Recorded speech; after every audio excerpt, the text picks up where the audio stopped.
الحمدللہ والصلاة والسلام علی رسول اللہ وعلی آلہ وصحبہ ومن والاه اما بعد۔ خواتین و حضرات، السلام علیکم ورحمۃ اللہ وبرکاتہ۔ محفل مذاکرہ میں آپ سب کا استقبال ہے۔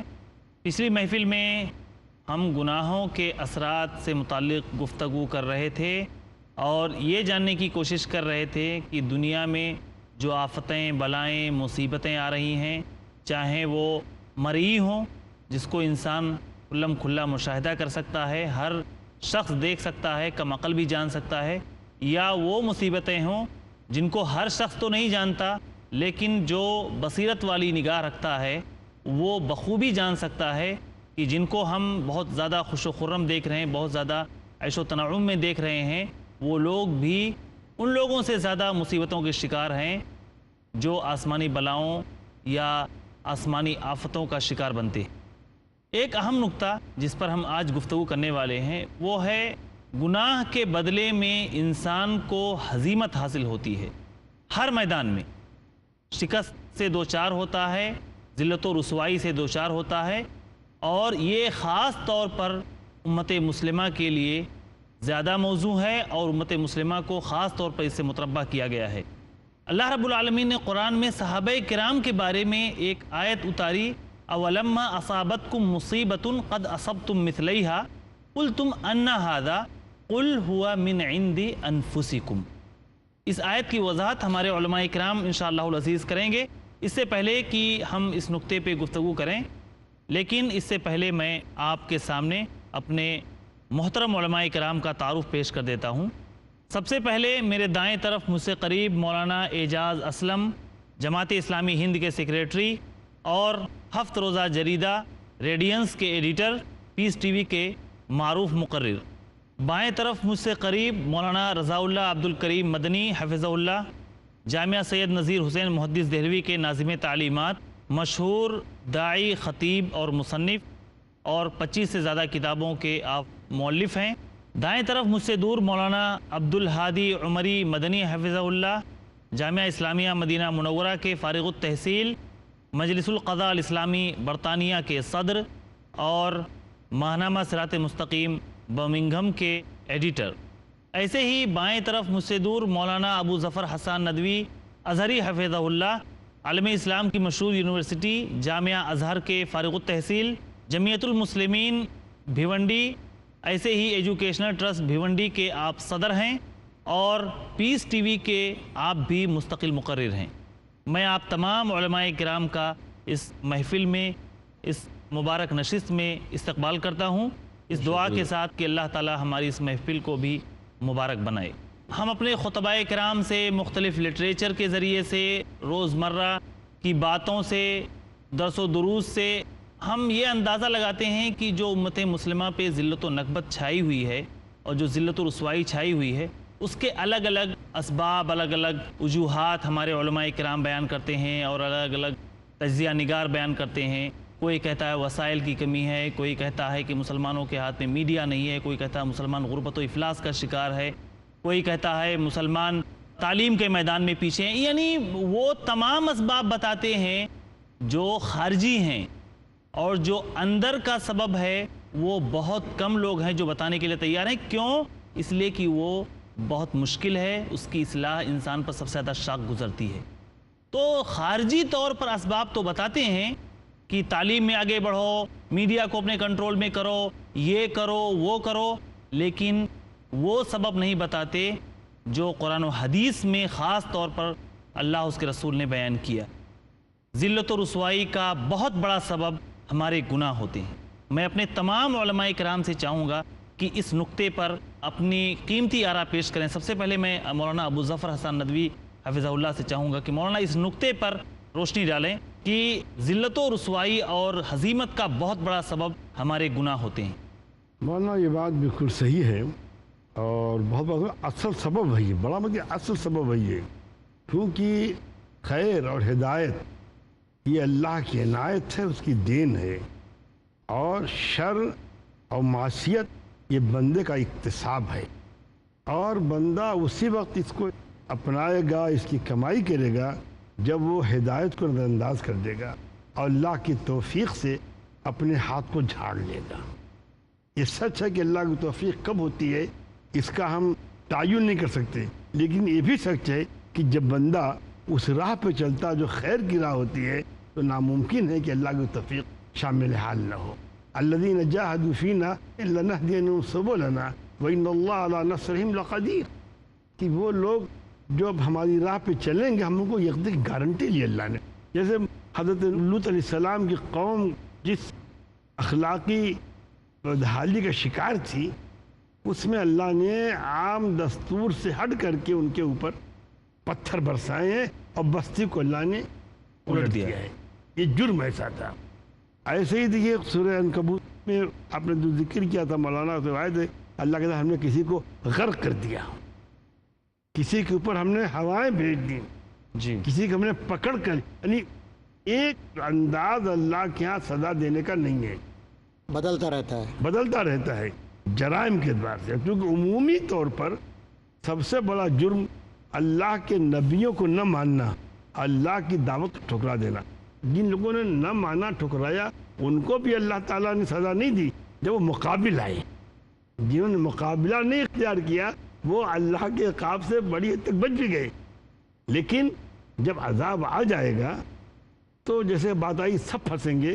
حضرت عائشہ صدیقہ رضی اللہ تعالیٰ عنہ کی روایت ہے، مسلم نے روایت کی ہے، یغزو جیش الکعبہ فإذا كانوا ببيداء يخسف بأولهم وآخرهم قالت قلت يا رسول الله كيف يخسف بأولهم وآخرهم وفيهم أسواقهم ومن ليس منهم فقال يخسف بأولهم وآخرهم ثم يبعثون على نياتهم، جی کہ ایک لشکر کعبہ پہ حملہ آور ہوگا جب وہ بیدا میں بیدا کا ترجمہ نہیں کر رہا ہوں، اور اس کی تشریح مختلف انداز ہے، یہ وہ مقام کا بیدا نام میں ہے بیدا، نہیں، مقام بیدا، کہیں کہتے ہیں کہ جگہ ہے مقام بیدا ہے، کوئی کہتے ہیں کہ نہیں یہ وہ میدان ہے، وادی قریب آ جائیں گے، سواد شہر، مختلف باتیں کہیں گئی تو وہ دھسا دیے جائیں گے۔ حضرت شاہ فرماتے ہیں رسول اللہ کیسا ایسا ہوگا، اس میں وہ بھی ہوں گے شریک نہیں ہے، ان کے غلام بھی ہوں گے، ان کے بازار بھی آئیں گے۔ دیکھیں یہاں پہ اسواق کا تجربہ بتا دوں، کچھ غلام کرتے ہیں کچھ بازار کرتے ہیں۔ جب آج کا جنگی نظام نہیں تھا تو فوج کے ساتھ پورے بازار چلتے تھے، کھانا پینا رسد مہیا ہوتی تھی۔ حضور نے فرمایا کہ نہیں عائشہ سب دبا دیے جائیں گے، دفن کر دیے جائیں گے، پھر نیت کے مطابق اٹھائے جائیں گے۔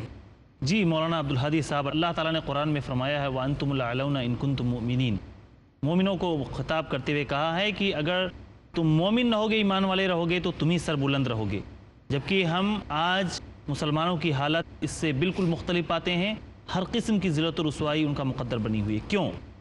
دیکھیے اس میں ایک تو جو ہے ہم اگر مومن ہونے کی شرط اس کو مان لیتے ہیں تو اسی کے اندر جواب ہے کہ جو ذلت آپ کو دکھائی دے رہی ہے ایمان کی کمزوری کا نتیجہ ہے۔ انفرادی طور پر تو بعض مسلمان بہت اونچے ہیں، بہت آگے ہیں، لیکن اجتماعی طور پر وہ کمزور ہیں۔ اس کمزوری کا جو سبب بتایا گیا قرآن کریم کے اندر، آپ دیکھیے کہ سورہ نوح میں ایک اہم بات بتائی گئی کہ نوح علیہ السلام نے جب دعا کی تو اس میں یہی تھا کہ تم استغفار کثرت سے کرو، یعنی اللہ کی طرف رجوع کرو۔ اللہ کی طرف تم رجوع کرو گے تو آسمان سے بھی رحمت کی بارش نازل ہوگی، زمین بھی خزانے نکالنا شروع کر دے گی، امن و امان سے زندگی گزاروگے۔ وَيُمْدِدْكُمْ بِأَمْوَالٍ وَبَنِينَ، جی اسی طرح ابن ماجہ کی ایک حدیث ہے جس میں جو بات بتائی گئی من لزم الاستغفار، استغفار کا مطلب وہ روایتی انداز میں صرف استغفر اللہ نہیں، رجوع اللہ جو مومن کی ایک شان ہے۔ اگر رجوع اللہ ہو تو اس کے اندر کیا فائدہ ہوگا، تو اس میں کچھ باتیں بتائی گئیں کہ اللہ تعالیٰ اسے ہر غم اور پریشانی سے آزاد کر دے گا، ہر تنگی اور مصیبت سے نجات عطا فرمائے گا، اور پھر اس کے بعد میں اس کے لیے ایسے راستوں سے روزی دے گا جس کا وہ تصور نہیں کر سکتا۔ تو یعنی رجوع اللہ کا یہ فائدہ ہے۔ مولانا اعجاز اسلم صاحب، میں آپ سے ایک نقطے پہ بات کرنا چاہتا ہوں۔ حضرت عمر رضی اللہ تعالیٰ عنہ خاص طور پر اپنی فوج کو جب روانہ کرتے تھے تو انہیں تقویٰ کی تنبیہ کرتے تھے اور کہتے تھے کہ دیکھو اللہ تعالیٰ کی جو مدد آتی ہے وہ تمہاری نیکی، طہارت، پاکیزگی اور ایمان کی وجہ سے آتی ہے، اور اگر گناہ میں تم اپنے دشمن کے برابر ہو گئے تو مقابلہ طاقت کا ہوگا، اور جو قوم زیادہ طاقتور ہوتی ہے وہی جیتتی ہے۔ ذرا اس نقطے پہ روشنی ڈالیں۔ جی ہاں، نبی کریم صلی اللہ علیہ وسلم کی جو تعلیمات ہیں، خلفائے راشدین کے دور میں جو کچھ ہوا، یا مسلمانوں کے عروج و زوال کی جو پوری کی پوری تاریخ رہی ہے، وہ سب کی سب یہ بات ثابت کرتی ہے کہ لَإِن شَكَرْتُمْ لَأَزِيدَنَّكُمْ وَلَإِن كَفَرْتُمْ إِنَّ عَذَابِي لَشَدِيدٌ۔ اگر تم نے شکر گزاری کا رویہ اختیار کیا تمہیں ہر طرح کی نعمتیں، ہر طرح کی مدد سے تمہیں نوازوں گا، اور اگر تم نے کفر کا، نافرمانی کا، ناشکرے پن کا رویہ اختیار کیا تو تمہیں سخت سزا دی جائے گی۔ اقبال جو تاریخ کے بہت ہی بڑے اسکالر ہیں اور جنہوں نے امت مسلمہ کے عروج و زوال کو دیکھا ہے، وہ بھی کہتے ہیں وہ زمانے میں معزز تھے مسلمان ہو کر، سچے مسلمان فرما بردار ہو کر، اور تم خار ہوئے تاریک خراں ہو کر۔ مولانا نے ایک بات ارشاد فرمائی، اس پر میں مزید کچھ عرض کرنا چاہوں گا۔ ہوتا یہ ہے کہ آپ نے بھی فرمایا عبدالہادی صاحب نے کہ انفرادی تقویٰ کے لحاظ سے بہت اچھے لوگ ہمارے درمیان اب بھی ہیں، اور انفرادی تقویٰ کے لحاظ سے خدا کی طرف رجوع کی طرف سے اتنے اچھے لوگ ہیں کہ کسی دنیا کی اور قوم اور ملت میں ایسے لوگ نہیں ہوں گے۔ اقبال نے یہاں بھی کہا ہے فطرت افراد سے اغماض بھی کر لیتی ہے، فطرت افراد سے اغماض بھی کر لیتی ہے، کبھی کرتی نہیں ملت کے گناہوں کو معاف۔ ناظرین کرام، وقت ہوا ہے ایک وقفے کا، وقفے کے بعد دوبارہ انشاءاللہ العزیز اپنی گفتگو کو جاری رکھیں گے۔ آپ سب سے اجازت چاہتے ہیں۔ السلام علیکم ورحمۃ اللہ وبرکاتہ۔ ہر دور میں بڑھاتا جو مومن کی شان ہے، پیغام حق سمیتے ہمارا قرآن ہے۔ اقیم الصلاح، نماز کو قائم رکھو، نماز کو قائم رکھو۔ اول و آخر جس شے کا ذکر ہے وہ ہے نماز۔ ڈاکٹر عارف رشید اسرا۔ کسی بھی مسلمان فرد کی زندگی کے اندر جو نمایاں ترین شے نظر آنی چاہیے وہ نماز کا معاملہ ہے۔ ضروری ہے جس کا احترام، جو قرآن میں فرمایا گیا اقیم الصلاۃ لذکری، نماز کو قائم رکھو تاکہ تمہارا دل میری یاد سے بسا رہے۔ لازمی ہے جس پر عمل۔ نماز تو وہ شے ہے کہ جو ہر فوش کام سے، ہر بے حیائی کے کام سے اور منکرات سے، گناہوں سے روکنے والی ہے۔ کامیابی ہے جس کی پناہ میں۔ الذین هم فی صلاتهم خاشعون، وہ لوگ کہ جو اپنی نمازوں کے اندر خشوع و خضوع اختیار کرنے والے ہیں۔ دنیا کو گمراہی سے نکالنے کے لیے رب نے اتارا کلام، قرآن کا پیغام، ہر بدھ شام 4 بجے اور دوبارہ صبح 4:30 بجے انڈیا میں پیس ٹی وی اردو پر۔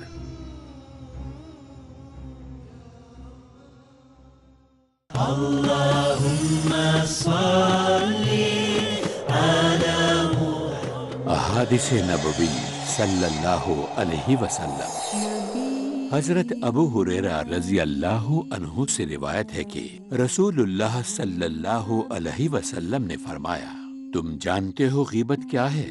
لوگوں نے کہا کہ اللہ اور اس کے رسول بہتر جانتے ہیں۔ آپ نے فرمایا، غیبت یہ ہے کہ تم اپنے بھائی کا ذکر کرو اس طور پر کہ اگر وہ سامنے ہو تو اس کو اچھا نہ لگے۔ لوگوں نے کہا، اے اللہ کے رسول، اگر ہمارے بھائی میں وہ عیب موجود ہو تو؟ آپ نے فرمایا، جبھی تو غیبت ہوئی، نہیں تو کھلی تہمت ہوگی۔ صحیح مسلم جلد نمبر 4، کتاب البر والصلۃ والادب، باب نمبر 1070، حدیث نمبر 6265۔ جہالت، ناانصافی، ظلم، ذات پات، رنگ و نسل، فرقہ پرستی، دہشت گردی آج ساری دنیا کو اپنے شکنجے میں جکڑے ہوئے ہیں، اور انسانیت کو تلاش ہے امن کی۔ اسلامک ریسرچ فاؤنڈیشن کے زیر اہتمام اپنی نوعیت کی پہلی اردو عالمی اسلامی کانفرنس، مختلف مکتبہ فکر کے معتبر علماء کرام، ایک پلیٹ فارم، ایک مقصد، امن کے پیغام کو دنیا کے کونے کونے میں پھیلانا۔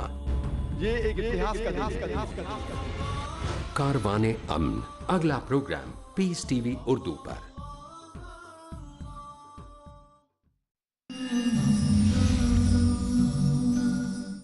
السلام علیکم ورحمۃ اللہ وبرکاتہ۔ ناظرین کرام، مختصر سے وقفے کے بعد دوبارہ ہم حاضر خدمت ہیں۔ ہماری گفتگو مسلمانوں کی ذلت و رسوائی کا اصل سبب کیا ہے اس تعلق سے چل رہی تھی، اور گناہ کا یہ اثر ہے کہ آج مسلم قوم، اگر آپ ایک قوم کے طور پر دیکھیں تو دنیا میں سب سے زیادہ ظلم و ستم کا شکار ہے، سب سے زیادہ ذلت و ہزیمت کا شکار ہے۔ میں گفتگو کی شروعات کرتا ہوں مولانا رضا اللہ عبدالکریم صاحب سے۔ مولانا، میں نے جو آیت پڑھی تھی، اولما اصابتکم مصیبۃ قد اصبتم مثلیھا قلتم انا ھذا قل ہوا من عند انفسکم. یہ بات صحابہ کرام سے کہی گئی ہے. آپ اس آیت کو ہمارے مسلم سماج پر، مسلم قوم پر منطبق کر کے ذرا اس کی وضاحت فرمائیں. دیکھیے آیت کریمہ کا پس منظر جو ہے یہ غزوہ احد کا پس منظر ہے. جی. اس میں رسول اکرم صلی اللہ علیہ وسلم کے ساتھ صحابہ کرام کی جو گفتگو ہوئی، جو پلاننگ ہوئی، پلاننگ رسول اکرم صلی اللہ علیہ وسلم کی، اور اس میں صحابہ کرام کے پہلے اصرار اور بعد میں ایک بنیادی طور پر جہاں ایک ٹکڑی کو 40 آدمیوں کی رسول اکرم نے کہا کہ یہیں رہنا، یہاں سے ہلنا نہیں، چاہے ہم ہارے ہیں جیتے ہیں. 50 لوگوں کی ٹکڑی تھی. ان لوگوں کا وہاں سے ہٹ جانا. جی. اس کے نتیجے میں جیتی ہوئی جنگ مسلمان ہار گئے. پہلے تو یہ کہ رسول اکرم یہ چاہتے تھے کہ مدینہ میں رہتے ہوئے ہم جنگ کریں گے. جی. باہر نہیں نکلیں گے. جو لوگ بدر میں شریک نہیں ہو سکے تھے ان لوگوں نے کہا کہ ہمیں تو جواب دکھانے کا موقع ہی نہیں ملا، ہم تو شہادت چاہتے ہیں اور ہم یہ چاہتے ہیں کہ خوب اچھی طرح سے باہر چل کے لڑیں. رسول اکرم صلی اللہ علیہ وسلم کو اس حد تک ان لوگوں نے پریس کیا کہ آپ نہ چاہتے ہوئے بھی تیار ہو گئے کہ ٹھیک ہے مدینے کے باہر چل کے جنگ کریں. ایک تو یہاں پر رسول اکرم صلی اللہ علیہ وسلم کی طبیعت اور چاہت کے برخلاف صحابہ کرام کا رد عمل رہا. بعض صحابہ کرام جی رسول اکرم صلی اللہ علیہ وسلم سے ان دو مخالفتیں صحابہ کرام سے سرزد ہوئیں. اس کے نتیجے میں کیا ہوا کہ بڑے بڑے اجلہ صحابہ کرام میں سے 70 آدمی شہید ہو گئے.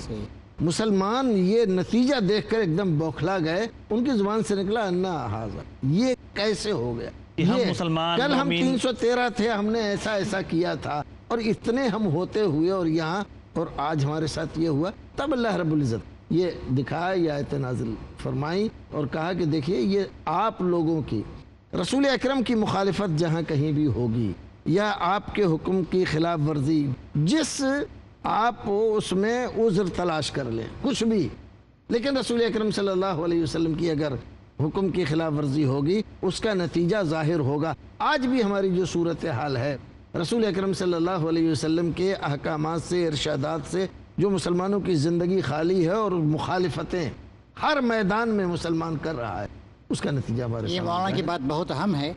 یہ اللہ اور اللہ کے رسول کے احکام کی خلاف ورزی اگر یعنی کہ ضمناً بھی ہو جائے، جیسے صحابہ کرام سے غلطی سے ہو گئی کچھ لوگوں سے، اللہ نے فوراً پکڑا اس پر.